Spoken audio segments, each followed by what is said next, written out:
Hello folks, and welcome to Let's Play Mount and Blade with Fire and Sword. We have not gotten very far, it's true, so we're going to try to go a little bit further today and try to see if we can actually end up doing something, anything. Right now we're in Lviv. What I'm going to try to get us to do is actually get a mercenary contract with one of the nations. And I'm actually going to go with Sweden, mostly because they're a little bit concentrated. One thing I also want to show you guys, if you look over here, you can see where it says Mercenary Camp right over here. Mercenary camps are interesting because, as you can see, I've had a little bit of trouble actually filling out our mercenary group. Mercenary camps actually help that out a lot because they let you simply purchase the mercenaries you want. You literally say, I want cavalry, I want marksmen, I want infantry. And you can, as a batch, outfit all of them in exactly the armor and stuff you like. Very useful, and the mercenaries are pretty good once you actually get them trained up, especially because you can customize what their armor actually is and what their weapons actually are. But they are extremely expensive. At this point in the game, we just don't have the money for it. So we're going to ignore that for now. We're going to keep on going with our somewhat crappy, but hey, we can deal with it, mercenary group.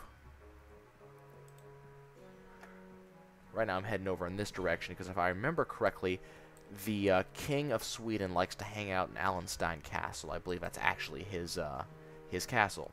Remember, every NPC owns at least, in general, one property. So you can usually find them around. And there's King Carl Gustaf. What's up, dude?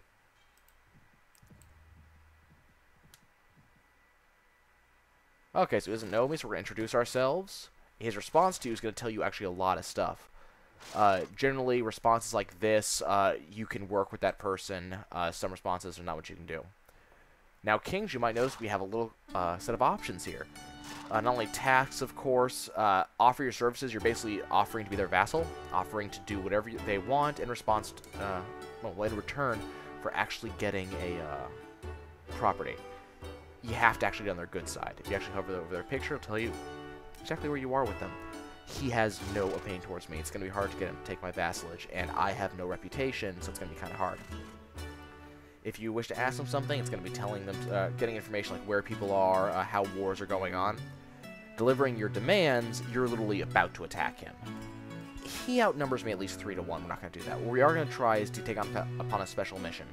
Tasks are easy things. They don't do much, but you get a little bit of money for them, you get a little reputation. Special missions are a little bit more important. They take a lot more time, or they have a very short time limit. You don't get much money, but reputations to go up really fast. And he's got nothing. How about tasks? Okay, this one's actually really easy. We just have to find General Brahe Weisensborg and get $3,000 back from him. And if we actually get it, we get to keep a fifth of that, which is about 700. And he was at Dynaburg Fortress. So we're going to say, sure, we'll get that debt. If you look down here, we immediately got an increase in relationship with him up to 2. Not too bad. Let's find out what Dynaburg Fortress is. Right over here. So we're just going to make our way over there.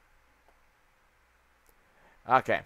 This you're going to have a little bit of trouble with as you get NPCs. NPCs will have trouble with each other. And they will always have trouble with each other. One of the things you have to do with a party is figure out how to get the NPCs to work together. So right now, Algirdas, remember our noble, is not happy with Cerebon, who thinks he's, thinks he's a slave.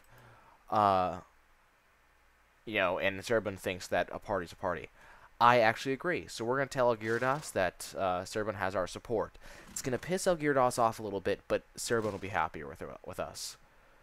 There is, as far as I can tell, a not-so-invisible relationship meter with our characters. I believe if you actually go talk to the character and hover over your mouse like I did with the king, they'll show you what their relationship is like.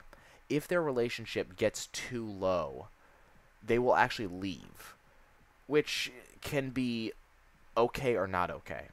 So we're going to try to avoid that if at all possible. Let's see, we're getting close to Dynaburg. I'm just keeping an eye out in case we have any bandits. We need to start actually killing them, not only to level up our own guys, but to level up ourselves. We want to get some more skills.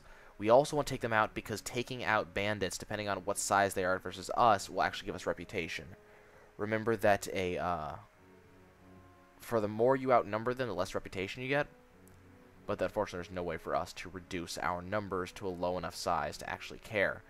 The game doesn't, it has an actual limit to how many people you can have in the battlefield at once. I have mine set up to 150 because I actually like having big battles. Bit taxing on certain systems, my computer can handle it. The problem with that, though, is that even if I have 200 guys and they have 10, depending on how things are, I might be able to field 140 guys.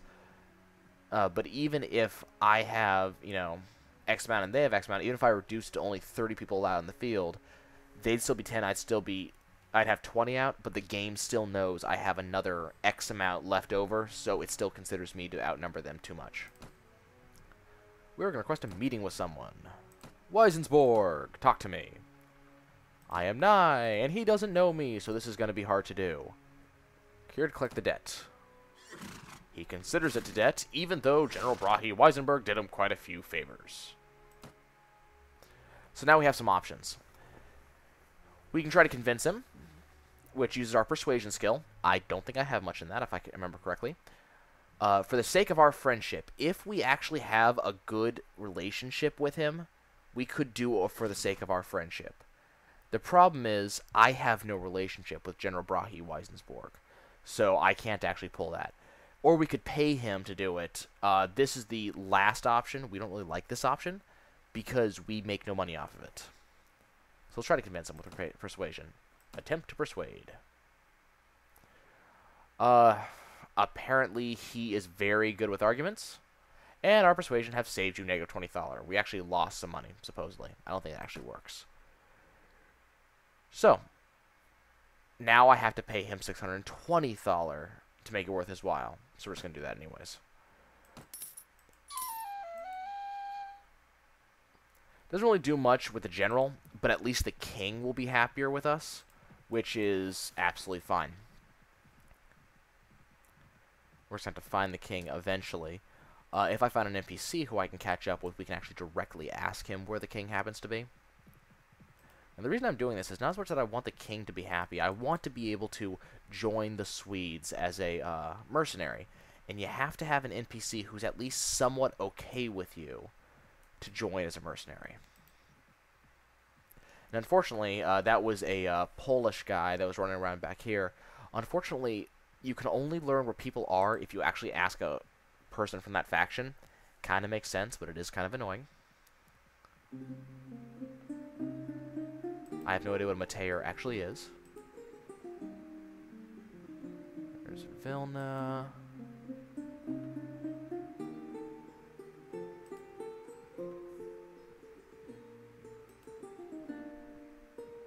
You might notice I'm trying to, as much as possible, avoid the trees. Trees actually do count as forests if you go near them. Oh, let's go see if we can get the rebels. Let's see, what's my nighttime speed? 3. Their nighttime speed is 3.4. I don't think this is actually going to happen. Trees will not only slow you down, but if you get into combat in them, you'll actually have to deal with a foresty area, which is a pain in the ass for cavalry. And as you may have noticed, I am on a horse. And unfortunately, I am not as badass as the Old Spice guy, so I can't actually pull off trees. And then trees plus night just slows you down like nothing else. And given that I only get 15-minute segments to get stuff done, I would rather not be slow running across the place. The king is not here. Hey, look, Ingrid wants to talk to us.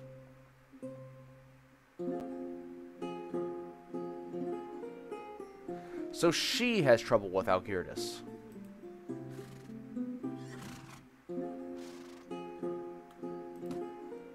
You know, we might actually have to get rid of Algirdus because people are just not happy with that jerk. I'll be honest, other than tactics, I don't think he's bringing much to the company. If nobody else complains about him, he's going to have to go. Well, let's see. Here's Königsberg. Since we got nothing else to do, we don't know where the king is right now.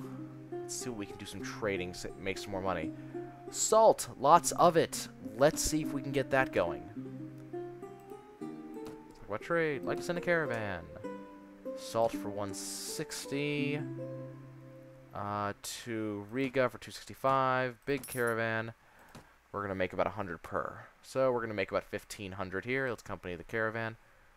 Let's see if we can spot the king while we're running this errand. What I may do is, because, as I'm sure you've noticed, it is really boring to run caravans. So what I'm probably going to do is do a quick off-screening of money. By off-screening, I mean I'm going to cheat. Yes, I'm not above cheating to save us time.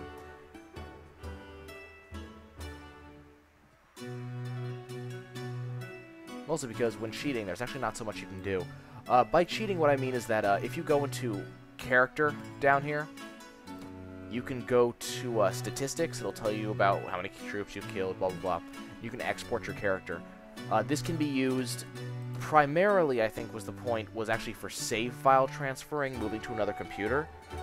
But more important than that, it's also used for restarting the game with a currently established character, which, I'll be honest, is really cool.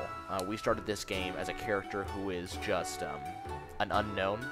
When you restart, you're not going to have any reputation that I recall, but you will have all of your stats, which can be helpful. And the thing is, we can actually augment that stat file in order to fix things. For instance, if later on we find out that one of the skills we took is not exactly optimal, we can always fix that. I'm going to avoid doing that. But one thing I will probably end up doing is giving us some money. Maybe, hey, look, we paid people again. We got 3,000. I may give us another 20,000 on top of that in lieu of doing about 700 merchant caravan runs. Okay, not that much. Maybe 20 because I'm good at merchant caravan runs. But I may do that just so we have some money to work with so I don't have to do this anymore.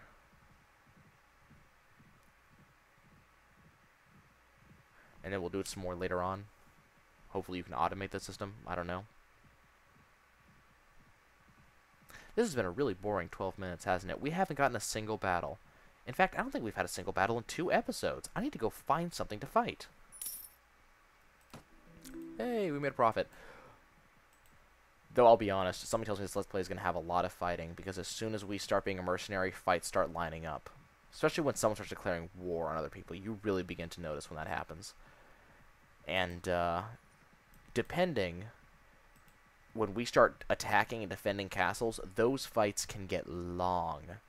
Especially if you're attacking an entire army, or defending an entire army, you can be looking at a fight that can be over an hour long in and of itself. We might have a fight that spans multiple episodes. We might have to chipmunk that. Let's see, that's General Brahe Weisenberg. Let's see if we can figure out where the king is. Might be able to reach him in my last minute. And so we meet again. Wish to ask you something. Location of someone. King Carl Gustaf is near Dubinsk Castle, wherever that is. Let's see. Dubinsk. He's all the way up here. Yeah, I'm not going to make it there in a minute. And see, this is why I've been starting to do those Star Wars Let's Plays, because I like to show progress. We have gotten nothing done. In 15 minutes, we have proceeded to make about 3,000 gold, lose some of it, and get 2 relationship points.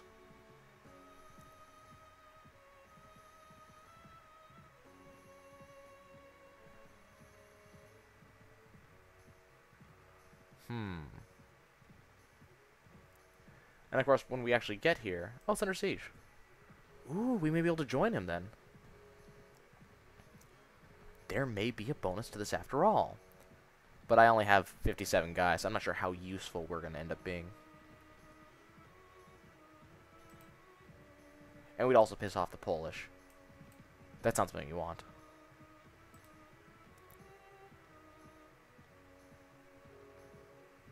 Ah, and we have found King Carl Gustaf. So this is where we will start next time, and hopefully I will be able to convince this jerk to actually give us a contract, and maybe pay us. So I will see you guys next episode.